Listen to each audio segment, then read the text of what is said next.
मैं प्रतिभा पाठक अपने चैनल पर आपका स्वागत करती हूँ। इस वीडियो में मैं दानवीर कर्ण की गौरव गाथा सुनाने वाली महाकवि दिनकर की कालजयी कृति रश्मिरथी के प्रथम सर्ग का दूसरा भाग प्रस्तुत कर रही हूँ। इसके प्रथम भाग में आपने सुना कि रंगभूमि में कर्ण का आगमन होता है और कृपाचार्य द्वारा उसकी जाति पूछकर उसकी वीरता का तिरस्कार किया जाता है। यदि आपने इसका पहला भाग नहीं देखा है तो डिस्क्रिप्शन में दिए लिंक पर जाकर उसे भी ज़रूर देखें। तो चलिए शुरू करते हैं। किसने देखा नहीं कर्ण जब निकल भीड़ से आया, अनायास आतंक एक संपूर्ण सभा पर छाया। कर्ण भले ही सूत पुत्र हो अथवा स्वपत चमार, मलिन मगर इसके आगे हैं सारे राजकुमार। करना क्या अपमान ठीक है इस अनमोल रतन का, मानवता की इस विभूति का, धरती के इस धन का। बिना राज यदि नहीं वीरता का इसको अधिकार, तो मेरी यह खुली घोषणा सुने सकल संसार। अंग देश का मुकुट कर्ण के मस्तक पर धरता हूँ, एक राज इस महावीर के हित अर्पित करता हूँ। रखा कर्ण के सिर पर उसने अपना मुकुट उतार, गूंजी रंगभूमि में दुर्योधन की जय जयकार।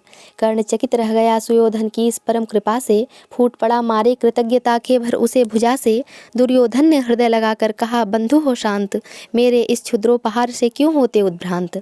किया कौन सा त्याग अनोखा दिया राज्य यदि तुझको, अरे धन्य हो जाए प्राण तो ग्रहण करे यदि मुझको।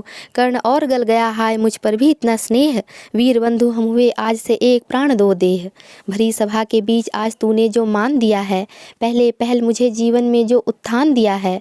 उरण भला होऊंगा उससे चुका कौन सा दाम, कृपा करे दिन मान किया आऊँ तेरे कोई काम। घेर खड़े हो गए कर्ण को मुदित मुग्ध पुरवासी, होते ही हैं लोग शूरता पूजन के अभिलाषी। चाहे जो भी कहें द्वेष ईर्ष्या मिथ्या अभिमान, जनता निज आराध्य वीर को पर लेती पहचान।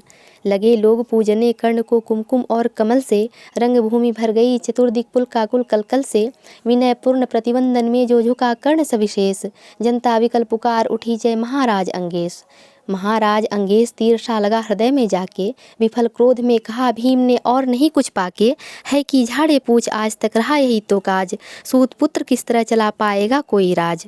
दुर्योधन ने कहा भीम झूठे बकबक करते हो, कहलाते धर्मज्ञ द्वेष का विष मन में धरते हो। बड़े वंश से क्या होता है खोटे हो यदि काम, नर का गुण उज्ज्वल चरित्र है नहीं वंश धन धाम। सचमुच ही तो कहा कर्ण ने तुम ही कौन हो बोलो, जन्मे थे किस तरह ज्ञात हो तो रहस्य खोलो।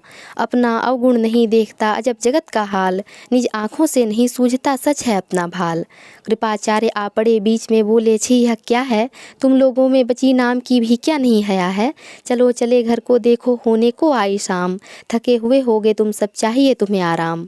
रंगभूमि से चले सभी पुरवासी मोद मनाते, कोई कर्ण पार्थ का कोई गुण आपस में गाते। सबसे अलग चले अर्जुन को लिए हुए गुरु द्रोण, कहते हुए पार्थ पहुँचाया नया राह फिर कौन। जन्मे नहीं जगत में अर्जुन कोई प्रतिबल तेरा, टंगा रहा है एक इसी पर ध्यान आज तक मेरा। एकलव्य से लिया अंगूठा कढ़ी न मुख से आह, रखा चाहता हूँ निष्कंटक बेटा तेरी राह। मगर आज जो कुछ देखा उससे धीरज हिलता है, मुझे कर्ण में चरम वीरता का लक्षण दिखता है। बढ़ता गया अगर निष्कंटक या उद्भट भटपाल, अर्जुन तेरे लिए कभी यह हो सकता है काल। सोच रहा हूँ क्या उपाय मैं इसके साथ करूँगा, इस प्रचंडतम धूम केतु का कैसे तेज हरूँगा। शिष्य बनाऊँगा न कर्ण को यह निश्चय है बात, रखना ध्यान विकट प्रतिभटका पर तू भी है तात। रंगभूमि से लिए कर्ण को कौरव शंख बजाते, चले झूमते हुए खुशी से गाते मौज मनाते। कंचन के युग शैल शिखर सम सुघटित सुघर सुवर्ण, गल बाहीं दे चले परस्पर दुर्योधन और कर्ण। बड़ी तृप्ति के साथ सूर्य शीतल अस्ताचल पर से, चूम रहे थे अंगपुत्र का स्निग्ध सुकोमल कर से। आज न था प्रिय उन्हें दिवस का समय सिद्ध अवसान, विरम गया क्षण एक क्षितिज पर गति को छोड़ विमान। और हाय रनिवास चला वापस जब राजभवन को, सबके पीछे चली एक विकला मसोस्ती मन को। उजड़ गए हों स्वप्न की जैसे हार गई हों दांव, नहीं उठाए भी उठ पाते थे कुंती के पाँव।